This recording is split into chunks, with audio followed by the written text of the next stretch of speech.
தற்போது கிடைத்துள்ள அண்மை செய்தி, தமிழ்நாட்டில் மேலும் 32 காவல் அதிகாரிகள் இடமாற்றம் செய்யப்பட்டிருக்கிறார்கள். ஏற்கனவே தமிழ்நாட்டில் 24 ஐபிஎஸ் அதிகாரிகள் மாற்றம் செய்யப்பட்ட நிலையில் மேலும் 32 காவல் அதிகாரிகள் இடமாற்றம் செய்யப்பட்டிருக்கிறார்கள்.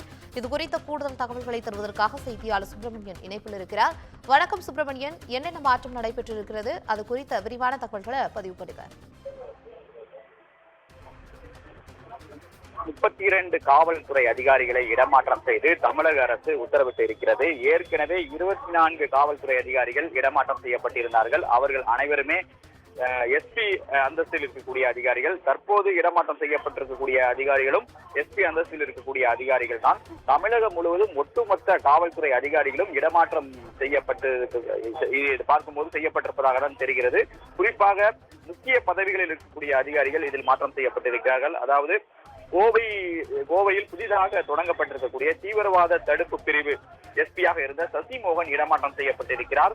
அவர் சிறப்பு அதிரடிப்படையுடைய எஸ்பியாக இடமாற்றம் செய்யப்பட்டிருக்கிறார். அதே போல திருவல்லிக்கேணி காவல் துணை ஆணையராக இருந்த தேஷ்முக் சேகர் சஞ்சய் சென்னை உயர்நீதிமன்ற வழக்குகளை கண்காணிக்கக்கூடிய பிரிவு எஸ்பியாக இடமாற்றம் செய்யப்பட்டிருக்கிறார். மேலும் தமிழ்நாடு சிறப்பு காவல் படை 8வது பட்டாலியனுடைய எஸ்பியாக இருந்த ஓம் பிரகாஷ் மீனா இடமாற்றம் செய்யப்பட்டு தமிழக காவல்துறை நவீனமயமாக்கல் பிரிவு எஸ்பியாக இடமாற்றம் செய்யப்பட்டிருக்கிறார். அதே போல மனித உரிமைகள் ஆணையத்துடைய எஸ்பியாக இருந்த மகேஸ்வரன் இடமாற்றம் செய்யப்பட்டு ஆவடி காவல் ஆணையரகத்துடைய தலைமையக துணை ஆணையராக இடமாற்றம் செய்யப்பட்டிருக்கிறார். மேலும் மாநில போதைப் பொருள் நுண்ணறிவு பிரிவுடைய எஸ்பியாக இருந்த சாம்சன் இடமாற்றம் செய்யப்பட்டு அறிவுசார் சொத்துரிமை அமலாக்க பிரிவுடைய எஸ்பியாக இடமாற்றம் செய்யப்பட்டிருக்கிறார். மேலும் குறிப்பாக ஆம்ஸ்ட்ராங் கொலை வழக்கிற்கு பிறகு அந்த புளியந்தோப் மாவட்டத்திற்கு உட்பட்டிருக்கக்கூடிய அதிகாரிகள் இடமாற்றம் செய்யக்கூடிய நடவடிக்கைகள் என்று தொடர்ந்து கொண்டிருக்கிறது.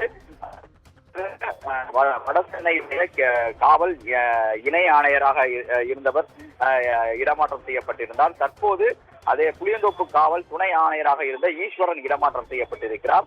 அவர் சென்னை ரயில்வே காவல்துறையுடைய எஸ்பியாக இடமாற்றம் செய்யப்பட்டிருக்கிறார். ஆம்ஸ்ட்ராங் கொலை சம்பவத்திற்கு பிறகு துணை ஆணையர் இடமாற்றம் செய்யப்படுவது தற்போதுதான் நிகழ்ந்திருக்கிறது. மற்றொரு இந்த இடமாற்றம், அதாவது காவல்துறை அதிகாரிகள் இடமாற்றத்தில் முக்கியமான ஒரு விஷயம் பார்க்க வேண்டியது என்னவென்றால், கள்ளக்குறிச்சி கள்ளசாராய மரணங்கள் சம்பவம் நிகழ்ந்த போது அதில் எஸ்பியாக இருந்த செந்தில்குமார் காத்திருப்போர் பட்டியலில் வைக்கப்பட்டார். தற்போது அவருக்கு பணியிடம் ஒதுக்கீடு செய்யப்பட்டிருக்கிறது. அதாவது தாம்பரம் காவல் ஆணையரகத்துடைய தலைமையக பிரிவுடைய துணை ஆணையராக அவர் இடமாற்றம் செய்யப்பட்டிருக்கிறார். இதே போல மொத்தம் 32 காவல்துறை அதிகாரிகள் இடமாற்றம் செய்யப்பட்டு அதற்கான உத்தரவை தமிழக அரசு பிறப்பித்திருக்கிறது. தற்போதைய தகவலுக்கு நன்றி சுப்பிரமணியன்.